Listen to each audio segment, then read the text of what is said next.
انہیں یہ امید نہیں تھی کہ ان کے خاوند انہیں ایک بے آباد جگہ تنہا چھوڑ کر چل دیں گے۔ اس پر بچے کی ذمہ داری الگ تھی، چنانچہ انہوں نے ابراہیم علیہ السلام کو آواز دی، لیکن انہوں نے مڑ کر بھی نہ دیکھا۔ اب وہ ان کے پیچھے آئیں اور قریب پہنچ کر بولی، اے ابراہیم، ہمیں کہاں چھوڑے جا رہے ہو؟ یہاں نہ پانی، نہ خوراک، نہ کوئی انسان۔ ابراہیم علیہ السلام نے پھر بھی کوئی جواب نہ دیا، کوئی پریشانی بھی ظاہر نہ کی اور چلتے رہے۔ سیدہ ہاجرہ بھی آپ کے پیچھے چلتی رہیں اور پوچھتی رہیں کہ ہمیں کس کے حوالے کر کے جا رہے ہیں؟ یہاں تو کوئی بھی جاندار نہیں، مکمل طور پر بے آباد علاقہ ہے۔ لیکن انہوں نے اب بھی کوئی توجہ نہ دی۔ آخر سیدہ ہاجرہ نے کہا، کیا آپ کو اللہ نے اس کام کا حکم دیا ہے؟ اب آپ نے جواب میں فرمایا، ہاں۔ تب سیدہ ہاجرہ بولی، اگر یہ بات ہے تو اللہ تعالی ہرگز ہمیں ضائع نہیں ہونے دے گا۔ جب انسان اللہ کے احکام کو بجا لائے تو اس کے دل سے فقر و فاقے کا خوف نکل جاتا ہے اور اللہ اسے طرح طرح کے انعامات سے نوازتا ہے۔ انسان جب تک اللہ کے احکام کو بجا لاتا رہے گا تب تک اللہ کی نصرت اور اس کی تائید شامل حال رہے گی۔ چنانچہ جو ہی ہاجرہ علیہ السلام کو پتا چلا کہ انہیں تنہا چھوڑ جانا اللہ کے حکم کی بنا پر ہے تو فوراً یقین بھرے لہجے میں بولی، تب اللہ ہمیں ضائع نہیں کرے گا۔ یہ کہہ کر وہ اپنے شیر خوار بچے کی طرف پلٹ گئی۔ خوراک اور پانی چند دن میں ختم ہو گئے، پانی کا ایک قطرہ پاس نہ رہا۔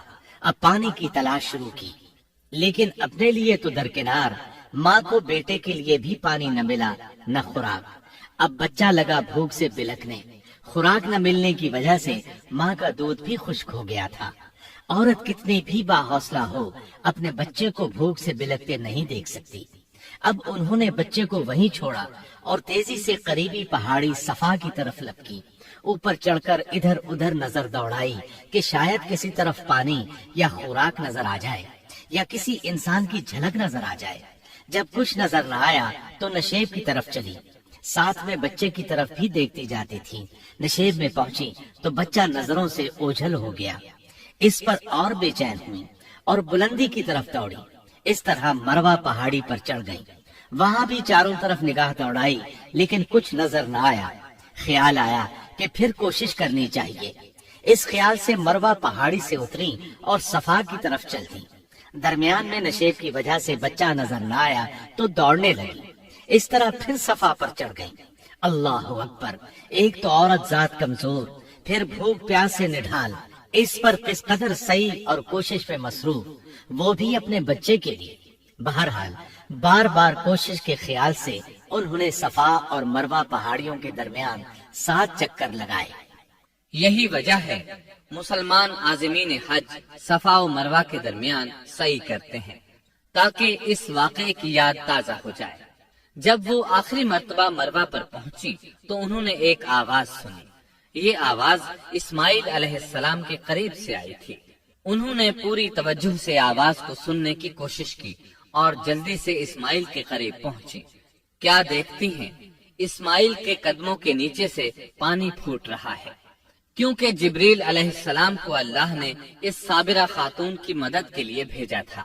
انہوں نے زمزم والی جگہ پر اپنا پر مارا تو اسماعیل کے قدموں کے پاس سے ایک عظیم چشمہ رحمت نمودار ہوا۔ مستقبل کے پیغمبر کے قدموں کے نیچے سے اللہ نے جبریل فرشتے کے ذریعے زمین پھاڑ کر پانی نکال دیا۔ یہی آب زمزم کا آغاز تھا۔ ہاجرہ علیہ السلام پانی کو آنکھیں پھاڑ پھاڑ کر حیرت سے دیکھ رہی تھی۔ ان کی خوشی کی انتہا نہ رہی جب انہوں نے دیکھا پانی پھوٹ پھوٹ کر چاروں طرف بہ رہا ہے۔ زمین ہموار تھی، اس لیے انہوں نے زمین کو کھودنا شروع کر دیا تاکہ پانی ادھر ادھر نہ بہ جائے۔ پھر انہوں نے اس گڑھے کے چاروں طرف پتھر رکھ دیے اور زبان سے بولی، زم زم، اس کا مطلب ہے رک جا۔ نبی اکرم صلی اللہ علیہ وسلم کا فرمان ہے، اللہ اسماعیل کی والدہ پر رحم فرمائے، اگر وہ جلد بازی سے کام نہ لیتی تو زمزم ایک بہنے والا چشمہ ہوتا۔ لیکن انہوں نے اس کے گرد بند باندھ دیا۔ انہیں دراصل اس وقت پانی کی شدید ضرورت تھی، اس لیے انہوں نے پانی کو اپنے پاس جمع کر لیا تاکہ بہ کر ضائع نہ ہو جائے۔ انہوں نے اسماعیل کو پانی پلایا، خود بھی خوب پیا، اور یہ اللہ تعالیٰ کی طرف سے ان کی مہمان نوازی تھی۔ وہاں کوئی اور انسان نہیں تھا، نہ کھانے کی کوئی چیز تھی، بس یہی آب زمزم ان کے لیے کھانے اور پینے کا کام دے رہا تھا۔ اب چونکہ زمزم ایک چشمہ بن گیا تھا، اس لیے پرندے بھی آنے لگے۔ انہی دنوں عرب کے قبیلوں میں سے ایک قبیلہ بنو جرہم یمن کو خیر باد کہہ کر اس طرف آ رہا تھا۔ یمن میں ایک بہت بڑا ڈیم تھا۔ پہاڑوں کے درمیان انہوں نے پانی کو روک کر ایک بہت بڑا بند قائم کر رکھا تھا۔ اس سے پورا سال آسانی سے کھیتی باڑی کرتے تھے۔ اس ڈیم کی بدولت ان کا آبپاشی کا نظام بہت اچھا تھا۔ جب اس ڈیم کو اللہ تعالیٰ نے توڑا تو تمام لوگ وہاں سے منتشر ہو گئے اور جزیرہ عرب کے اطراف میں منتقل ہونے لگے۔ وہیں سے ہجرت کرنے والا ایک قبیلہ بنو جرہم تھا۔ یہ لوگ بنیادی طور پر عرب تھے۔ یہ قبیلہ سفر میں رہتا، جہاں کہیں پانی اور چراگاہ نظر آتے وہیں پڑاؤ ڈال دیتے۔ جب وہاں خوراک ختم ہو جاتی تو آگے سفر شروع کر دیتے۔ چونکہ وہ بہت بڑے تاجر تھے، اس بنا پر ان راستوں سے خوب واقف تھے۔ انہیں چشموں کا خوب علم تھا۔ ملک شام کی طرف بھی ان کی آمد و رفت تھی۔ یہ قبیلہ بنو جرہم مکہ کے قریب پہنچا تو فضا میں پرندوں کو منڈلاتے پایا۔ کہنے لگے ان پرندوں کی موجودگی میں ضرور کوئی راز ہے۔ اب انہوں نے اپنے کچھ آدمی اس طرف بھیجے۔ یہ لوگ جلد ہی چشمے تک پہنچ گئے۔ انہوں نے وہاں ایک عورت اور اس کے بچے کو پایا۔ پھر وہ لوگ ان کے پاس آئے، وہاں پڑاؤ ڈالنے کی اجازت مانگی۔ سیدہ ہاجرہ نے فرمایا، ٹھیک ہے، لیکن شرط یہ ہے کہ تمہیں اجرت ادا کرنا ہوگی۔ ان کے لیے یہ سستا سودا تھا۔ ان کے پورے قبیلے کو سامان زندگی مل رہا تھا، جبکہ صرف ایک عورت اور اس کے بیٹے کی ذمہ داری ان پر عائد ہو رہی تھی۔ انہوں نے فوراً حامی بھر لی اور وہاں رہائش اختیار کر لی۔ اس طرح یہ لوگ سیدہ ہاجرہ علیہ السلام کی معیشت کا ذریعہ بن گئے، اور اس طرح سیدنا اسماعیل علیہ السلام بنو جرہم میں پرورش پاتے رہے۔ انہوں نے ان لوگوں سے عربی سیکھ لی اور ان سے بھی زیادہ عربی دان بن گئے۔ فصاحت اور بلاغت سے عربی میں بات چیت کرنے لگے۔ پھر ان کی اس قبیلے میں شادی ہو گئی۔ ان کی اولاد سے عرب قوم کا آغاز ہوا۔ انہی میں سے سرور کائنات محمد صلی اللہ علیہ وسلم کی ولادت باسعادت ہوئی۔ بنو جرہم کی آمد اور آبادی ابراہیم علیہ السلام کی دعا کا نتیجہ تھی۔ جب انہوں نے اپنی بیوی اور بچے یعنی دو کمزور انسانوں کو اس ویران جگہ چھوڑا تھا تو یہ دعا مانگی تھی، اے ہمارے پروردگار، میں نے اپنی کچھ اولاد اس بے آباد جنگل میں تیرے حرمت والے گھر کے پاس بسائی ہے۔ یہاں یہ سوال پیدا ہوتا ہے کہ کیا اس وقت بیت اللہ کی تعمیر ہو چکی تھی؟ درست بات یہ ہے کہ اس وقت خانہ کعبہ کی تعمیر نہیں ہوئی تھی۔ پھر سوال پیدا ہوتا ہے کہ کیا ابراہیم علیہ السلام کے زمانے سے پہلے اس کی تعمیر ہو چکی تھی یا صرف جگہ ہی معروف تھی؟ اس بارے میں دو طرح کی روایات ہیں۔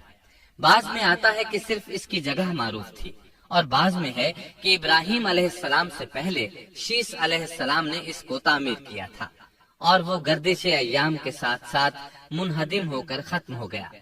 لیکن بہرحال اس کی جگہ معلوم تھی اور وہی پہلا گھر تھا، جیسا کہ اللہ نے خبر دی ہے۔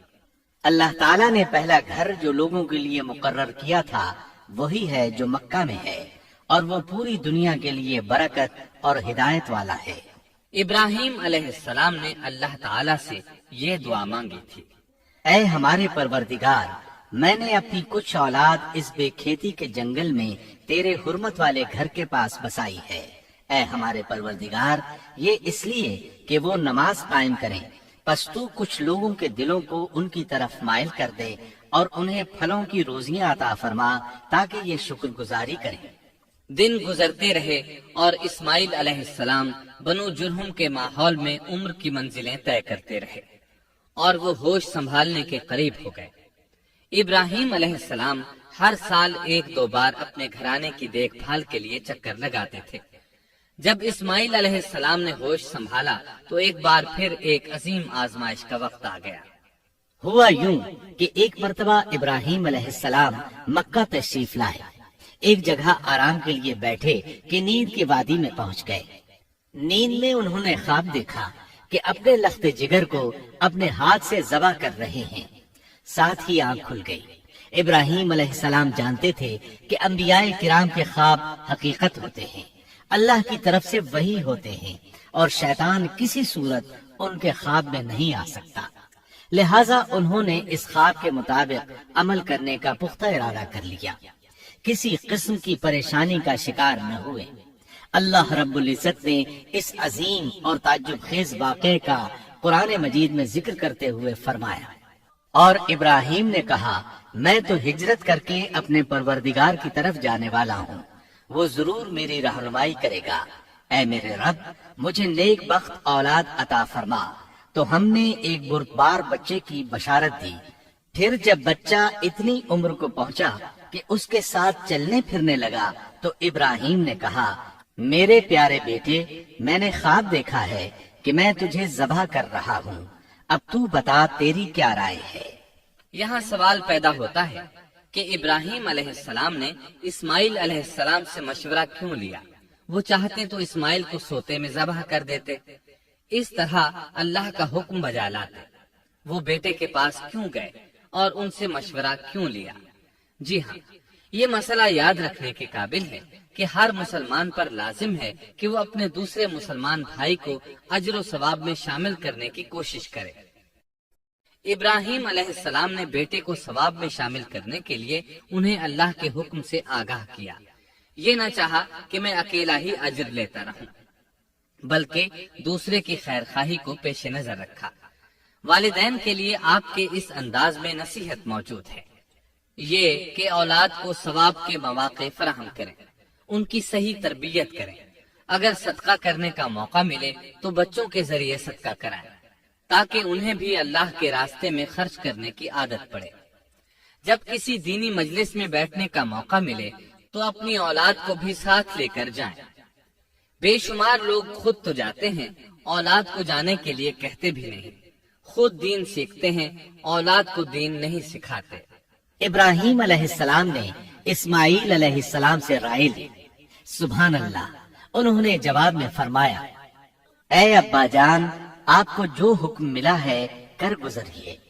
یہ نہیں کہا کہ مجھے تو حکم نہیں ہوا، بلکہ فوراً سر تسلیم خم کر دیا، اس لیے کہ وہ جانتے تھے انبیاء کا خواب حقیقت پر مبنی ہوتا ہے، اللہ کی وحی ہوتا ہے، اس لیے بالکل پریشانی ظاہر نہ کی، یہ تک نہ پوچھا مجھے کیوں ذبح کر رہے ہیں، یا میرا کیا جرم ہے، یا آپ کے پاس کون سا صریح حکم آیا ہے۔ انہوں نے ایسی کوئی بات نہ کہی۔ اللہ کی فرما برداری اسی کو کہتے ہیں۔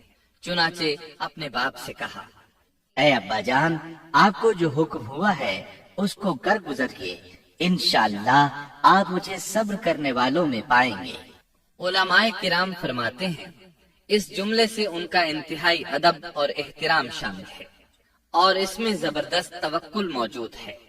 یہ نہیں کہا کہ آپ مجھے صبر کرنے والوں میں سے پائیں گے، بلکہ آپ نے اللہ کی مشیت کو جملے میں شامل کیا اور فرمایا انشاءاللہ آپ مجھے صبر کرنے والوں میں سے پائیں گے۔ لہٰذا مسلمانوں کو دھوکے میں نہیں پڑنا چاہیے۔ یہ نہ کہے میں سفر کروں گا، میں فلاں کام کروں گا، میں فلاں کام کے کرنے کی طاقت رکھتا ہوں، بلکہ یوں کہے اللہ نے چاہا تو میں سفر کروں گا، اللہ نے چاہا تو فلاں کام کروں گا۔ اپنے علم اور طاقت کے دھوکے میں پڑنا سراسر نادانی ہے۔ ہر چیز کا تعلق اللہ سے قائم کرے، جیسا کہ اللہ تعالیٰ فرماتے ہیں، اور ہرگز ہرگز کسی کام پر یوں نہ کہنا کہ میں اسے کل کروں گا، مگر ساتھ ہی انشاءاللہ کہہ لینا۔ اپنی زبان کو اللہ کے ذکر سے سجا کر رکھو اور ہمیشہ اپنے معاملات کو اللہ کی طرف لوٹاؤ۔ بہرحال باپ بیٹا دونوں ہی مصمم ارادے کے ساتھ اللہ کا حکم پورا کرنے کے لیے پیش ہو گئے۔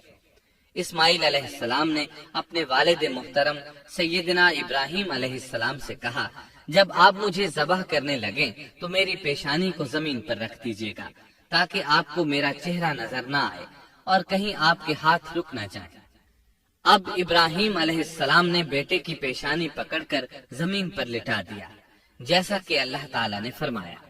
جب دونوں مطیع ہو گئے اور ابراہیم نے اسے پیشانی کے بل لٹا دیا۔ اب انہوں نے چھری پکڑی اور گردن پر چلا دی، لیکن چھری نے گردن نہ کاٹی، بالکل اسی طرح جیسے آگ نے ابراہیم کو نہیں جلایا تھا، اس لیے کہ چھری میں کاٹنے کی طاقت اور آگ میں جلانے کی صلاحیت اللہ کے حکم کے بغیر نہیں آ سکتی۔ اللہ نے دونوں سے یہ طاقتیں سلب کر لی۔ اب ابراہیم زور لگا رہے ہیں، ادھر اسماعیل علیہ السلام کہہ رہے ہیں ابا جان جلدی کیجیے، چھری چلائیے۔ اللہ تعالیٰ نے اس واقعے کا ذکر یوں فرمایا ہے، جب وہ دونوں مطیع ہو گئے اور ابراہیم نے اسے پیشانی کے بل لٹا دیا۔ اس مطیع ہونے سے مراد اللہ کے حکم کو نافذ کرنا ہے۔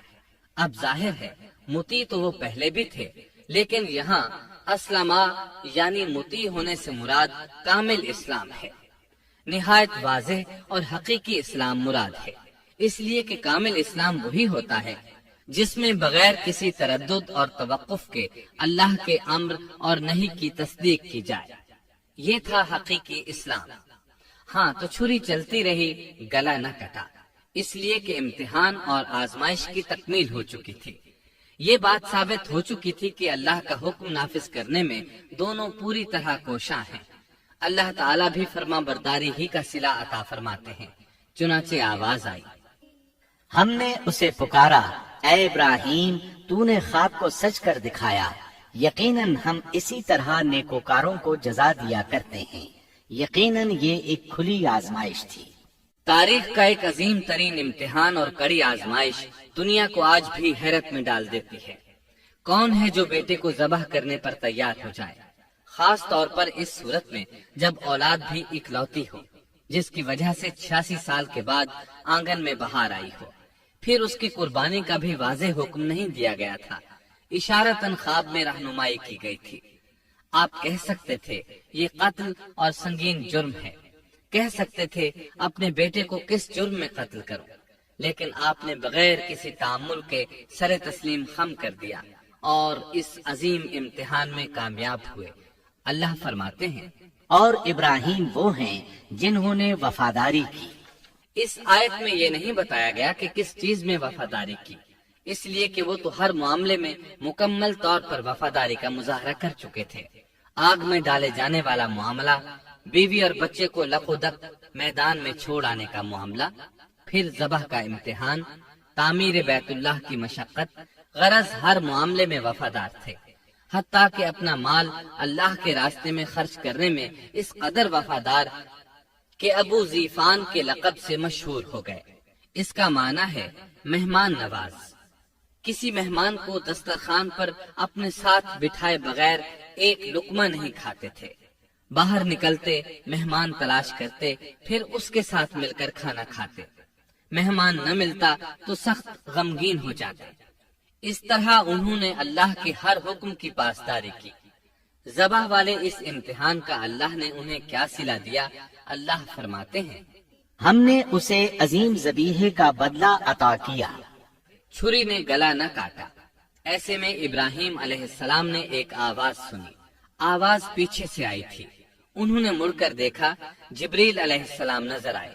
وہ آسمان سے ایک مینڈھا لے کر آئے تھے، دنیا کے مینڈھوں میں سے نہیں بلکہ جنت کا مینڈھا لائے تھے۔ سیدنا عبداللہ بن عباس رضی اللہ عنہما سے روایت ہے کہ وہ مینڈھا جنت میں 40 سال تک چرتا رہا۔ سفید رنگ، کشادہ آنکھوں، خوبصورت سینگوں والا حسین و جمیل مینڈھا تھا۔ بہرحال یہ ابراہیم علیہ السلام کی وفاداری کا بدلہ تھا جو اسماعیل علیہ السلام کے فدیے میں دیا گیا، اور پوری امت مسلمہ کے لیے حکم ہو گیا کہ اللہ کی رضا کے لیے قربانی اور ہدی پیش کرتے رہیں۔ کعبے کے پاس حرم الہی میں ہر سال یہ سنت ادا کی جاتی ہے، اور ان کے ساتھ ساتھ پوری زمین کے تمام خطوں پر بسنے والے مسلمان بھی اس عظیم فرمانبرداری کی علامت کے طور پر قربانیاں پیش کرتے ہیں۔ مینڈھے کے ذکر کا مطلب یہ ہے کہ ہم سنت ابراہیمی پر گامزن ہو جائیں۔ یہ مینڈھا ہمیں اللہ کے لیے قربانی کا سبق دیتا ہے۔ ہمیں چاہیے سنت ابراہیمی کی اقتدا کرتے ہوئے ہم اپنی جانوں، اپنی اولاد اور اپنے مالوں کو اللہ کی راہ میں قربان کرنے کے لیے تیار ہو جائیں۔ اللہ تعالیٰ فرماتے ہیں، اور ہم نے اسے عظیم ذبیحہ عطا کیا اور ہم نے اس کا پچھلوں میں ذکر خیر چھوڑا، سلامتی ہو ابراہیم پر۔ اسی طرح ہی ہم نیکوکاروں کو جزا دیتے ہیں، یقیناً وہ ہمارے مخلص بندوں میں سے تھا۔ اور اسی طرح اللہ فرماتے ہیں، اور ہم نے اسے نیکوکار نبی اسحاق کی ولادت کی خوشخبری سنائی۔ یہ خوشخبری فلسطین کی طرف واپس لوٹنے کے بعد سنائی گئی۔ ایک اکلوتے بیٹے کی قربانی کے لیے تیار ہو جانے کے صلے میں اور سارہ علیہ السلام کی عظمت اور تکریم کے مد نظر اللہ تعالی نے اسحاق کی خوشخبری سنا دی۔ یہ آیت ذبح کے واقعے کے بعد اللہ تعالی نے ذکر فرمائی ہے، اس لیے معلوم ہوا پچھلی آیات میں اسحاق کے علاوہ کسی اور بیٹے کا ذکر ہوا ہے اور وہ اسماعیل علیہ السلام ہی تھے، جبکہ یہودی روایات میں اسحاق علیہ السلام کو ذبیح قرار دیا جاتا ہے۔ یہ بالکل غلط ہے۔ ذبح کے واقعے کے بعد اسحاق علیہ السلام کی بشارت مل رہی ہے، پھر بھلا وہ پیدا ہونے سے پہلے ہی ذبیح کیسے بن گئے؟ اس لیے یہ قطعی بات ہے کہ اسماعیل علیہ السلام ہی ذبیح ہیں۔ اس کے کئی اور بھی دلائل ہیں جن کے ذکر کرنے کا یہاں موقع نہیں۔ بہرحال اس عظیم آزمائش میں بے مثال کامیابی کے بعد ابراہیم علیہ السلام فلسطین آئے اور 120 سال کی عمر میں اسحاق علیہ السلام کی بشارت ملی، جبکہ سارہ علیہ السلام کی عمر 90 سال تھی۔ ان پر بڑھاپا طاری ہو چکا تھا۔ ایسے میں 3 فرشتے آئے۔ وہ تو قوم لوط کی تباہی کے لیے آئے تھے۔ راستے میں اللہ کے حکم سے ابراہیم علیہ السلام اور ان کی اہلیہ سارہ کو خوشخبری سنائی، اور اس غرض کے لیے وہ انسانی شکل میں آئے تھے۔ ابراہیم علیہ السلام تو پہلے ہی بہت مہمان نواز تھے۔ انہیں دیکھ کر بہت خوش ہوئے کہ مہمان آ گئے۔ فرشتوں نے انہیں سلام کیا۔ ابراہیم علیہ السلام نے سلام کا جواب دیا۔ وہ حیرت زدہ تھے کہ یہ لوگ ان کی بستی کے رہنے والے تو ہیں نہیں، لیکن ان پر سفر کے نشانات بھی نہیں ہیں، جیسا کہ دور سے چل کر آنے والوں میں ہوتے ہیں۔ نہ ان کے پاس سواریاں ہیں۔ قرآن مجید میں آتا ہے، فرشتوں نے سلام کیا تو ابراہیم نے بھی سلام کیا اور دل میں خیال کیا یہ اجنبی لوگ ہیں۔ پھر وہ اپنی مہمان نوازی کی عادت کے مطابق انہیں اندر لے آئے، ان کے لیے کھانے کا انتظام کیا۔ اللہ تعالیٰ فرماتے ہیں، ہمارے بھیجے ہوئے فرشتے ابراہیم کے پاس خوشخبری لے کر آئے تو انہوں نے سلام کیا۔ ابراہیم نے سلام کا جواب دیا اور فوراً بھنا ہوا بچڑا لے آئے، اور بچڑا بھی موٹا تھا۔ ان کے سامنے کھانا پیش کیا، لیکن وہ بھلا کب کھانے کی طرف ہاتھ بڑھانے والے تھے۔ یہ دیکھ کر ابراہیم علیہ السلام نے خوف محسوس کیا کہ کہیں یہ دشمن نہ ہو۔ اس وقت فرشتوں نے کہا، ابراہیم نہ ڈر، ہم تو قوم لوط کی طرف بھیجے گئے ہیں۔ جب انہوں نے یہ باتیں کی تو سارہ علیہ السلام پاس کھڑی تھی۔ وہ ہنسنے لگی۔ وہ خوش خبری سے پہلے کیوں ہنس پڑی؟ علماء اس بارے میں کہتے ہیں کہ جب انہوں نے سنا یہ فرشتے لوط علیہ السلام کی بستی کو تباہ کرنے جا رہے ہیں تو ان کے خاتمے کی خبر سن کر وہ ہنستی۔ اس کے بعد فرشتوں نے یہ خوشخبری سنائی، ہم نے اسے اسحاق کی پیدائش کی خوشخبری دی اور اسحاق کے بعد یعقوب پوتے کی بھی خوشخبری دی۔ بہت جلد ہی ہم اسحاق سے تیری ویران گود کو آباد کریں گے اور تو اپنی زندگی میں اس کے بیٹے یعقوب کو بھی دیکھ لے گی۔ اب 3 بشارتیں جمع ہو گئیں۔ بیٹا پیدا ہوگا، لمبی عمر ملے گی یعنی بیٹا جوان ہوگا، اور پھر وہ اپنے پوتے کو بھی دیکھے گی۔ اس سے بڑھ کر کیا عزت اور تکریم ہو سکتی ہے؟ اس لیے جب نبی کریم صلی اللہ علیہ وسلم سے پوچھا گیا کریم یعنی عزت والا کون ہے، تو آپ نے فرمایا کریم بن کریم بن کریم بن کریم، یعنی یوسف بن یعقوب بن اسحاق بن ابراہیم علیہ السلام۔ مطلب یہ کہ نبی بن نبی بن نبی بن نبی۔ یہ یوسف علیہ السلام کی شان ہے کہ خود بھی کریم، باپ بھی کریم، دادا بھی کریم اور پردادا بھی کریم۔ اس سے بڑھ کر عزت افزائی کیا ہو سکتی ہے؟ بہرحال فرشتوں نے انہیں خوشخبری دی۔ پھر انہوں نے ابراہیم کو ایک صاحب علم لڑکے کی بشارت دی۔ خوشخبری سن کر سیدہ سارہ حیران ہوئی۔ مارے حیرت کے منہ سے ہلکی سی چیخ نکل گئی۔ انہوں نے اپنے رخسار پر ہاتھ مارا جیسا کہ عورتوں کی عادت ہوتی ہے۔ کہنے لگی، ہائے افسوس کیا میں بچہ جنوں گی حالانکہ میں بانجھ ہوں اور میرے خاوند بوڑھے ہیں؟ یہ تو حیرت کی بات ہے۔ ایک دوسری جگہ اللہ تعالیٰ نے یہ الفاظ فرمائے، کہنے لگی میں بوڑھی اور بانجھ ہوں، بھلا میں بچے کو کیسے جنم دوں گی؟ اس پر فرشتوں نے کہا تو اللہ کے حکم پر تعجب کرتی ہے، اے اہل بیت، یہ تو اللہ کی تم پر رحمت اور برکت ہے، وہ بہت بزرگ اور قابل تعریف ہے۔ دوسری آیت میں ہے، انہوں نے کہا اسی طرح تیرے رب نے فیصلہ کیا ہے اور ہمیں کہا ہے، یقیناً وہ بہت حکمت والا ہے اور علم رکھنے والا ہے۔ یہ تھی اسحاق علیہ السلام کی ولادت کی خوشخبری۔ ابراہیم علیہ السلام مکے میں سیدنا اسماعیل علیہ السلام سے ملنے کے لیے آتے رہتے تھے۔ ایک روز آئے تو ان سے کہا، اے میرے بیٹے، اللہ تعالیٰ نے مجھے حکم دیا ہے کہ اس مقام پر اللہ کا گھر تعمیر کرنا۔ اسماعیل علیہ السلام نے فوراً کہا، میں حاضر ہوں۔ اس طرح انہوں نے کھدائی شروع کی۔ ایسے میں انہیں شیش علیہ السلام کی تعمیر کے آثار نظر آئے، انہوں نے اس پر تعمیر شروع کر دی۔ ایک روایت میں یہ بھی ہے کہ انہوں نے فرشتوں والی بنیادوں کے آثار بھی دیکھے۔ نبی کریم صلی اللہ علیہ وسلم کی جوانی کے دنوں میں جب مکے کے قریش نے کعبے کی تعمیر نئے سرے سے کی تو انہوں نے اس کی بنیادوں کو گہرا کرنا چاہا۔ وہ کھدائی کرتے ان سبز پتھروں تک پہنچ گئے جو پہاڑوں کی چوٹیوں کی طرح نظر آ رہے تھے۔ انہوں نے ان پتھروں کو نکالنا چاہا۔ ایک شخص نے کدال کے ذریعے ایک پتھر کو باہر نکالا تو اس کے نیچے سے اتنا نور نکلنے لگا کہ قریب تھا وہ شخص اندھا ہو جاتا۔ پھر پتھر خود بخود نیچے جا گرا اور اپنی جگہ پر جم گیا۔ اس کے بعد لوگوں نے ان پتھروں کو ہاتھ نہ لگایا اور تعمیر شروع کر دی۔ قرآن مجید میں تعمیر کعبہ اور بیت اللہ کا تذکرہ اس طرح آیا ہے، اور جب ہم نے بیت اللہ کے مکان میں ابراہیم کو جگہ دی اور فرمایا کہ میرے ساتھ شرک نہ کرنا اور میرے گھر کو طواف، قیام اور رکوع و سجود کرنے والوں کے لیے پاک رکھنا، اور فرمایا بے شک لوگوں کے لیے جو پہلا گھر تعمیر کیا گیا ہے وہ مکہ میں ہے، وہ جہان والوں کے لیے برکت اور ہدایت کا ذریعہ ہے۔ اس میں واضح نشانیاں ہیں، مثلا مقام ابراہیم، تو جو کوئی حرم میں داخل ہوگا وہ امن میں آ جائے گا۔ اور یاد کرو اس وقت کو جب ابراہیم کو اس کے پروردگار نے کئی باتوں کے ذریعے آزمایا، وہ ان میں پورے اترے تو اللہ نے فرمایا میں آپ کو تمام لوگوں کا امام بنا رہا ہوں۔ ابراہیم نے کہا اے میرے رب، میری اولاد میں سے بھی امام بنائیے۔ جواب میں اللہ نے فرمایا میرا امامت کا وعدہ ظالم لوگوں کے لیے نہیں ہے۔ اور اس وقت کو یاد کرو جب ہم نے بیت اللہ کو ثواب اور امن کی جگہ بنا دیا اور لوگوں نے مقام ابراہیم کو جائے نماز بنا لیا۔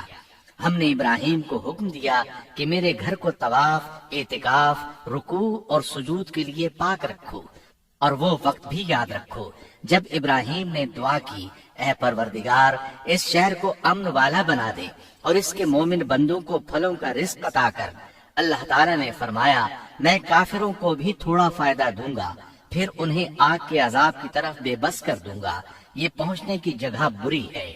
اور وہ وقت یاد کرو جب ابراہیم اور اسماعیل بیت اللہ کی بنیادوں کو بلند کر رہے تھے اور دعا مانگ رہے تھے اے ہمارے رب، ہماری محنت کو قبول فرما، تو دعا کو سننے والا، جاننے والا ہے، اور ہمیں اپنا فرما بردار بنا، ہماری اولاد میں سے بھی ایک فرما بردار گروہ بنا، اور ہمیں عبادت کا طریقہ سکھا اور ہم پر رجوع فرما، کیونکہ تو ہی توبہ قبول کرنے اور راہ فرمانے والا ہے۔ اے ہمارے رب، ان لوگوں میں انہی میں سے ایک رسول بھیج جو ان پر تیری آیات کی تلاوت کرے اور انہیں کتاب و حکمت سکھائے، انہیں پاک کرے، یقیناً تو غالب حکمت والا ہے۔ تعمیر کے دوران جب ابراہیم علیہ السلام اس مقام تک پہنچے جہاں آج حجر اسود ہے تو اللہ تعالیٰ نے جنت سے ایک سفید پتھر بھیجا۔ حدیث میں ہے یہ پتھر نہایت سفید تھا، اب سیاہ ہو گیا ہے۔ انسانوں کی غلطیاں اس کے سیاہ ہونے کا سبب بنی۔ جب دیواریں انسانی قد کے برابر ہو گئیں تو اسماعیل علیہ السلام ایک پتھر لے آئے۔ اب ابراہیم علیہ السلام اس پتھر پر کھڑے ہوئے، وہ ننگے پاؤں تھے۔